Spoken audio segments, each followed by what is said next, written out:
la participation, c'est pas l'exécution. L'exécution, bon, c'est un cadeau de la nature qui nous fait le petit chien. Pouvez-vous nous expliquer les principes de votre méthode révolutionnaire pour éduquer les épagnols bretons? Oui, tout simplement, je ne dresse pas les chiens, je leur donne l'envie d'obéir en me servant des qualités naturelles des parents mises au service de l'homme avec l'initiation de base des jeunes chiots au contact de la nature. Alors les principes fondamentaux, c'est que je me sers de la qualité naturelle de base la plus importante, l'instinct de course à poursuite. Alors poursuite dans une zone dépourvue d'obstacles naturels et je vais vers une zone pourvue d'obstacles naturels.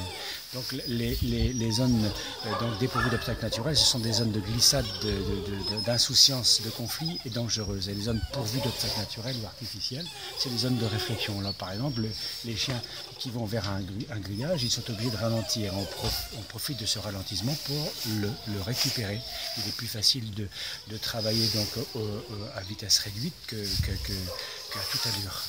Alors vous avez été l'invité du Salon de l'Agriculture pendant la totalité de la durée du salon. Vous avez réalisé 30 performances devant 2000 personnes à chaque fois. Pouvez-vous nous raconter cette aventure ? Oui, tout à fait. Bon, j'étais surpris également d'avoir été invité si souvent et je voulais donc montrer des performances qui m'ont épaté, qu'ont réalisé mes petits chiens. Et c'est pas pour les performances qu'ils ont présentées. C'était un cadeau de la nature de voir des petits chiens qui arrêtaient, qui rapportaient devant tout le monde, alors qu'ils auraient pu avoir peur. C'était dans un endroit qu'ils ne connaissaient pas. C'est pour les efforts qu'ils faisaient pour les réaliser.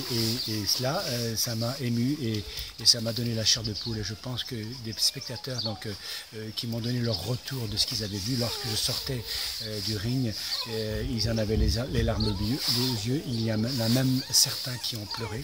Et vraiment, donc, je pense avoir transmis un message pour contribuer à l'épanouissement du chien et en utilisant cette méthode que j'ai mis en application, cette approche qui a pour conséquence de faire obéir les chiens comme des copains